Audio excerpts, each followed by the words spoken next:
Help me reach 1,000 subscribers. The night of my wife's corporate gala, I walked in blind to the performance she, or maybe the universe, had prepared.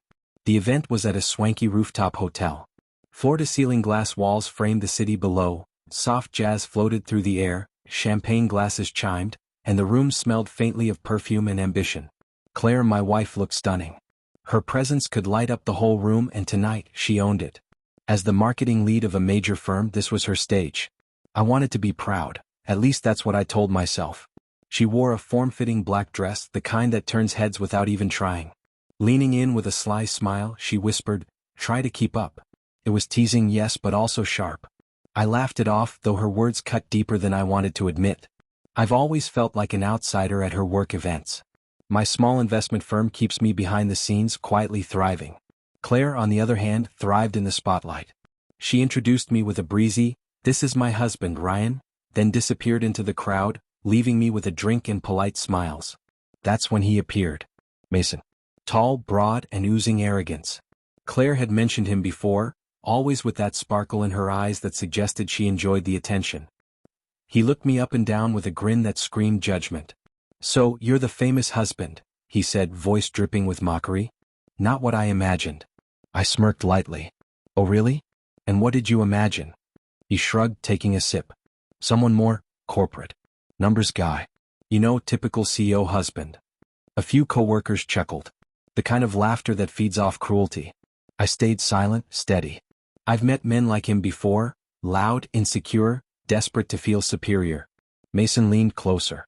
"Strange how? Being around all these big players, and then there's you." Claire returned just in time to hear it. Instead of stepping in, she offered a faint smile. "Oh, Mason, stop it." "Stop it?" Her tone suggested the opposite.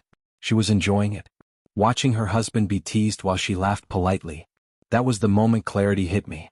Months of denial shattered. She didn't respect me anymore.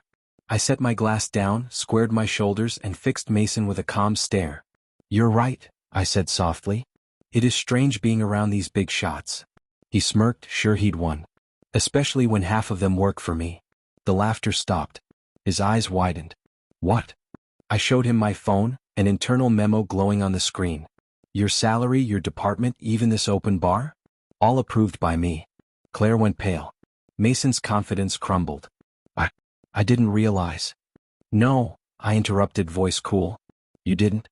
Next time, make sure you know whose signature is on the paycheck before mocking someone." The crowd froze. Eyes wide, mouth shut. I looked at Claire. She was stunned. "Excuse me," I said, and walked out onto the balcony. The city lights below shimmered quietly, indifferent witnesses to the chaos inside. For the first time in months I felt calm. Claire came out moments later, voice trembling. "Right. I didn't know." "Didn't know what?" I asked evenly. "That he was humiliating you, or that you held this much power?" I let out a bitter laugh. "You wanted to fit in so badly, you forgot who was standing next to you." The next morning she tried apologizing again. I didn't argue. I just said, "Remember that night? That laughter? That choice? That's where we went wrong." A week later I ended my firm's silent partnership with her company, pulling all funding. Mason?